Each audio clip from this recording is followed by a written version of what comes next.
Hey folks, Ray, Rainmaker.com here to give you your first hands-on look at Amazon Music running on a Garmin wearable. Now what's cool about this is a whole bunch of things actually. Number one, if you've got Amazon Prime, it doesn't cost you anything extra. So unlike Spotify needing a premium membership, for example, to do offline music, with Amazon Prime, if you have that, then you're good to go. You don't need their more expensive Amazon Music Unlimited tier. And number two, it's the first time we've seen Amazon on a wearable in an offline mode.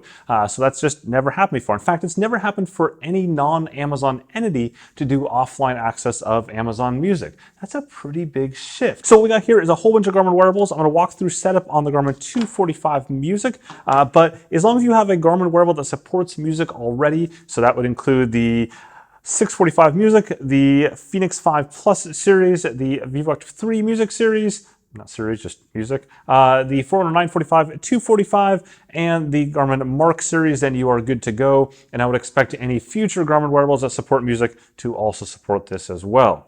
So with that, let's get all this stuff out of the way. And I've got here the 245 Music. Now, in order to get started, you need to go ahead and search on the Garmin Connect IQ App Store using either the Garmin Connect IQ app or the Garmin Connect mobile app, whichever one you have loaded, doesn't really matter for the Amazon Music app. That'll go ahead and load it onto the watch itself. Doesn't take very long. And then once you have it loaded, you're at the same point I am right here.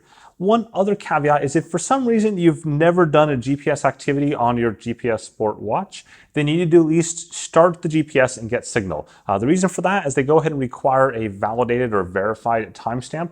You can't just use the phone sync for that. So just make sure at some point in the history of ever, you've gone ahead and you've got GPS on your watch. If you haven't done that, just simply hit this red button like twice, walk outside, get GPS, it turns green, you're good to go. Don't even need to start an activity or anything like that. Once it's installed, it only takes a couple seconds. Go ahead and go to the music option on your watch. So go up usually in most cases until you see music right there. Tap into that and then press this one button next to the dot, dot, dot right there. And it's the same exact format if you have something like the touchscreen VivoActive 3 and you'll see Amazon Music.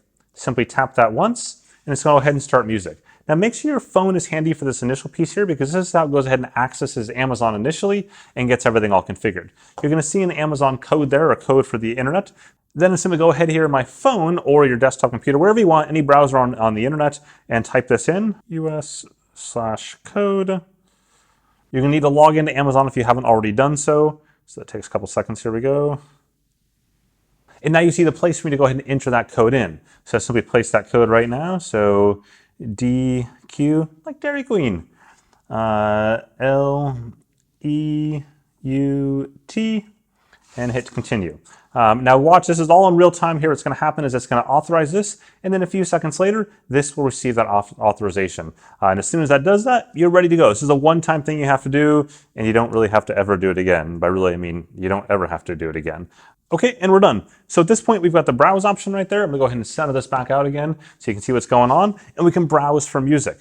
So if I click this button right there, it'll go ahead and search into the different categories of music that I can browse for. So that things like playlist, or top list, or recommended list, all that kind of stuff, recommendations is in there. And those playlists match exactly what you may have had on the Amazon Music app on your phone or on your desktop, or whatever you've got, it's the same stuff there. So if you have saved playlists on Amazon, you'll see those right there. So if I go into My Music, that's where you see those. Note at the top, by the way, I am not an Amazon Music Unlimited member. I'm just an Amazon Prime person. So they keep on trying to pitch me on this Amazon Music Unlimited. If I tap that, it'll actually then offer to open up a deal on my phone here where you can see something there instead. Now this whole process you saw right there is a bit slow. It's not super fast, whether it's the app itself or the downloading music. It all seems a bit slower than the Spotify app, and we'll talk about that in a second. Oh, sorry, me from the future part of this video. If you're finding this interesting, go ahead and whack that like button at the bottom right now. It really helps with the video as well as the channel quite a bit. And maybe if you do that, I'll be able to get a table that doesn't wobble so much. So again, My Music are things that I've saved into my account. So I'll click playlist, and that'll go ahead and pull the playlist from my account. And you can see here, these are the various playlists that I've got in tagged, just kind of tagged a bunch of random ones. And these are all ones that I can then hit and go ahead and download. So if I click here, we're gonna go download up to this top one, Best of Prime Music. I tap that right there, and now it's gonna search for a Wi-Fi network and go ahead and download the music to my device. Now you do need to have 50% battery or greater in order to go ahead and download, or need to be plugged in. So in this case, it's telling me to go ahead and if I want fast performance, place the watch near the Wi-Fi router.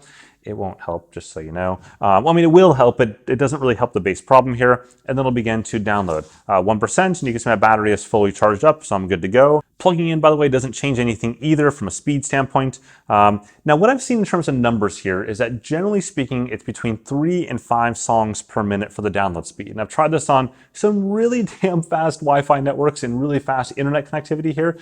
So my internet, just for the geeks out there, between 450 and 500 megabits per second download, both here and at home. So it's not me, it's this. And in fact, if I switch to Spotify, the downloads are more than twice as fast on the same exact watch back to back. And talking to Garmin, they said it's kind of what they're seeing and expecting with the Amazon Music. Now, they did say one of the things that kind of drives that is a bunch of variations on the different platforms. And so in particular, they said things like content source, encoding, bitrate, delivery protocol, signal strength, etc., are all going to impact it.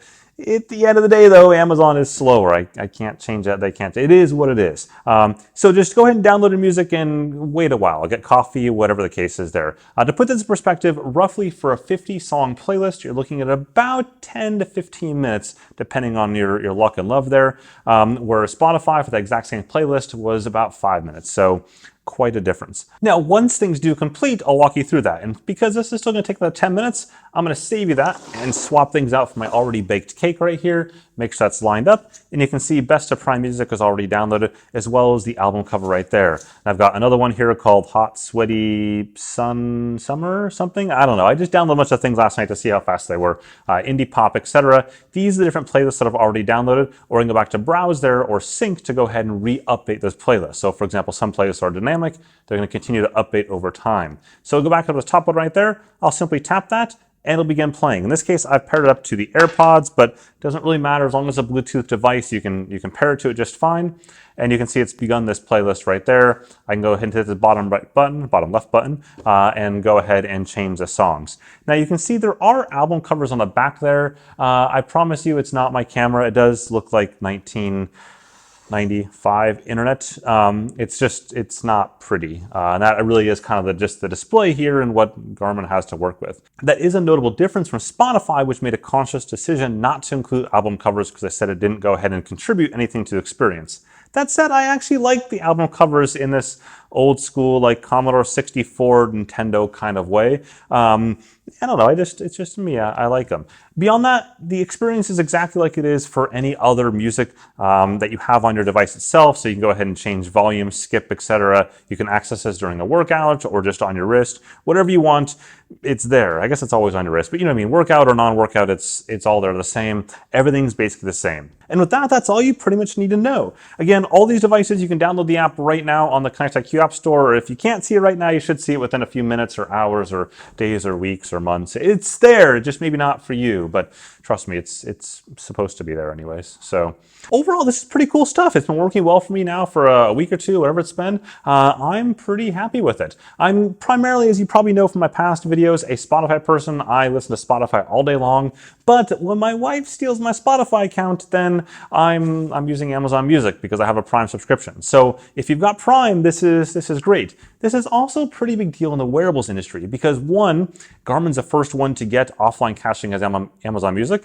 That's huge. And number two, this now makes Garmin the most diverse platform for offline streaming of music. There is no other wearables platform on the planet that has more providers of offline music than Garmin, which is somewhat unexpected. You thought that would be Apple or something else, but no, it's actually Garmin. For example, Spotify, they do have an Apple Watch app, but they don't have a way to go ahead and do offline caching of that music on your Apple Watch. And the same is true of many other providers that are on the Apple Watch from an app standpoint, but not necessarily from a true music offline, take it for a run kind of standpoint. So kudos for them for figuring this out. That's quite a journey from 18 months ago when they first announced the very first music watch to now having Amazon, Spotify, Deezer, and iHeartRadio, and I'm sure they're working on many more. And I think Amazon is probably just the start of that. Anyways, if you found this interesting, go ahead and like that like button at the bottom there, or the subscribe button. I really appreciate it. Lots of good sports technology stuff coming up over the next couple weeks. You do not want to miss it. Have a good one.